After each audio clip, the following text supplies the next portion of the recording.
पुरुषोत्तम राम अपनी पत्नी सीता को एक धोबी की बातों में आकर माता सीता ने भी किया था एक घोर पाप। मित्रों, रामायण की कथा तो सभी ने सुनी या पढ़ी होगी, जिसमें श्री राम और माता सीता के जीवन से जुड़े पहलुओं को दिखाया गया है। उन्हीं में से एक कहानी में बताया गया है कि कैसे मर्यादा पुरुषोत्तम राम अपनी पत्नी सीता को एक धोबी की बातों में आकर अयोध्या छोड़कर जाने को कह दिया था। लेकिन क्या आपको पता है कि वो धोबी के रूप में जन्मा एक पक्षी था, जिसके श्राप की वजह से ही माता सीता को वन में भटकना पड़ा था। जी हाँ, आपने सही सुना, माता सीता को श्राप मिला था।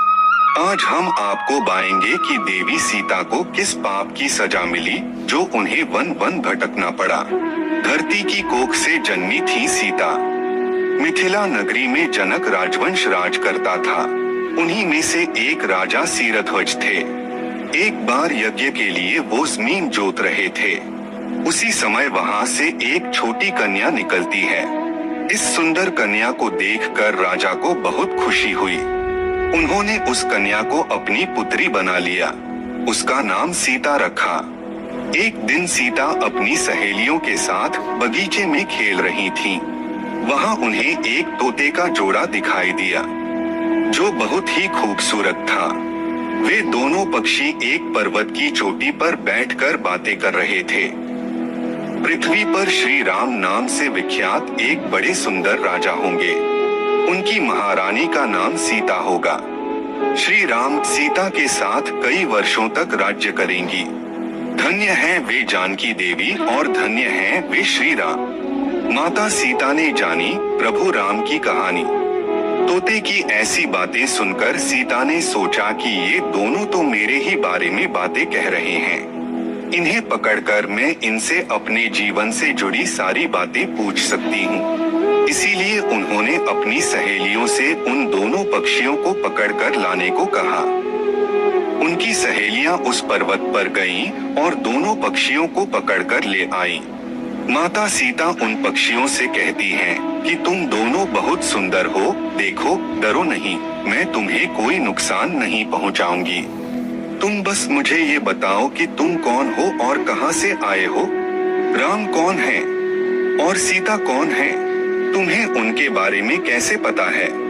पक्षी जोड़े ने सुनाई श्री राम जन्म की कथा। माता सीता के पूछने पर दोनों पक्षी बताते हैं कि एक बहुत विख्यात महर्षि वाल्मीकि हैं। हम दोनों उन्हीं के आश्रम में रहते हैं।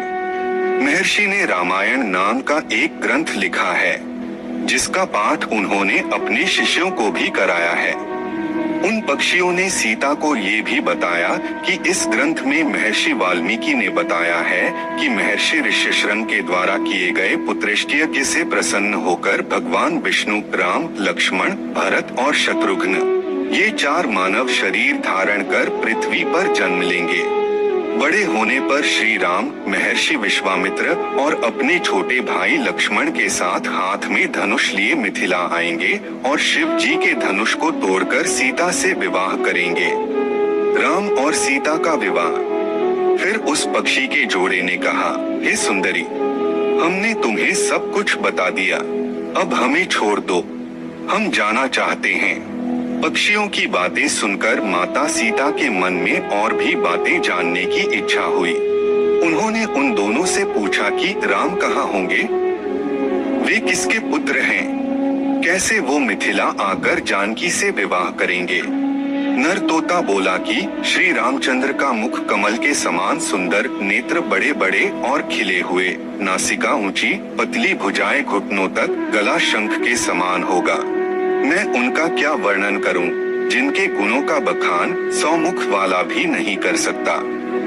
दोनों पक्षी कहते हैं कि जानकी देवी धन्य हैं, जो जल्द ही रघुनाथ जी की पत्नी बनकर उनके साथ कई वर्ष तक राज करेंगी। लेकिन तुम कौन हो। पक्षियों की बातें सुनकर सीता ने कहा कि जिसे तुम लोग जानकी कह रहे हो वो मैं ही हूँ। माता सीता उन्हें कहती हैं कि मैं तुम दोनों को तब ही छोड़ूंगी जब श्री राम यहाँ आकर मुझसे विवाह करेंगे। तब तक तुम दोनों आराम से मेरे घर में रह सकते हो। ये सुनकर मादा तोता जानकी से कहती कि हम वन के पक्षी हैं, हमें घर में सुख नहीं मिलेगा। मैं गर्भवती हूँ, मुझे जाने दो, मैं अपने स्थान पर जाकर बच्चे पैदा करूँगी। आप चाहें तो उसके बाद मैं फिर से यहाँ आ जाऊंगी। उसके कहने पर भी सीता जी ने उसे नहीं छोड़ा। तब उसके पति यानी नर तोते ने कहा, सीता, मेरी पत्नी को छोड़ दो, वो गर्भवती है।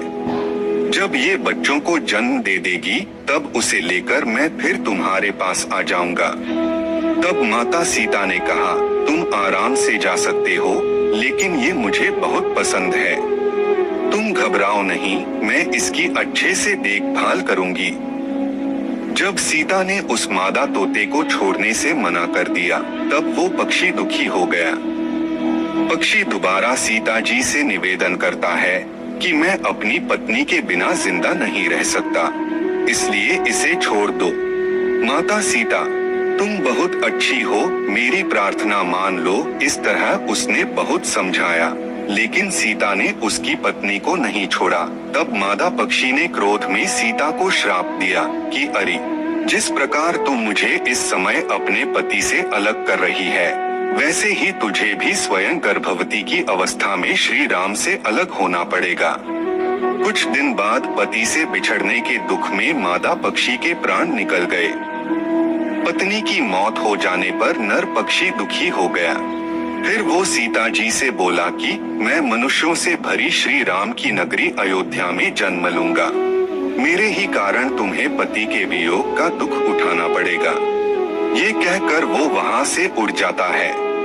कुछ साल बाद उसका जन्म अयोध्या में धोबी के घर हुआ।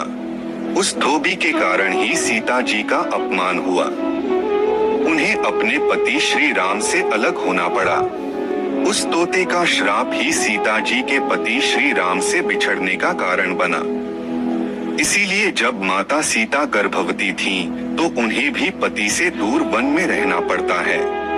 आपने अक्सर लोगों को कहते सुना होगा कि हमें हमारे कर्मों का फल हमें यहीं मिलता है। इस कहानी से ये बात सिद्ध भी हो जाती है कि कर्म के फल से कोई भी नहीं बच सकता, फिर चाहे वो भगवान राम हो या सीता, सभी को अपने कर्मों को फल भोगना पड़ता है। तो दोस्तों, आज के वीडियो में